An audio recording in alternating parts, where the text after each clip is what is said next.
আসসালামু আলাইকুম। সবাই কেমন আছেন? আমি আলহামদুলিল্লাহ ভালো আছি। আজকে রান্না করেছিলাম পোয়া মাছ।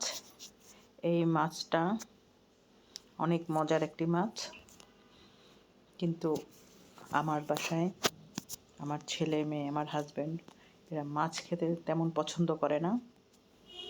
ওদের নাকি কাটার জন্য ভয় লাগে, গন্ধ লাগে। কিন্তু আমি তো মাছ অনেক পছন্দ করি, এবং ওরা খেতে চাক বা না চাক, আমি প্রতিদিনই মাছ রান্নার চেষ্টা করি। তো এই মাছটা অনেক টেস্টি একটা মাছ। আমি আমার মতো করে রান্না করি। এই মাছটা আমি বরিশাল থেকে নিয়ে এসেছিলাম। বরিশালের মাছ আমার কাছে খুব ভালো লাগে, তাই যখনই আমি বরিশালে যাই বা বরিশাল থেকে কেউ আসে, তখন মাছ আনার একটা চেষ্টা থাকে আমার সবসময়। শীতের দিনে ধনিয়া পাতা দিয়ে এই মাছের দো পেঁয়াজা, এটা খুবই মজাদার হয়।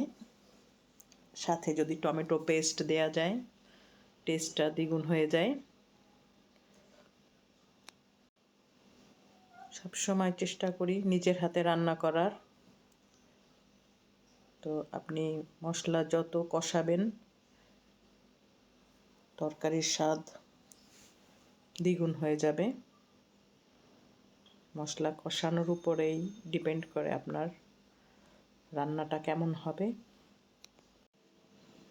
মশলা কষিয়ে পানি দিয়ে দিলাম। এখন এর ভিতরে মাছগুলো দিয়ে দিব।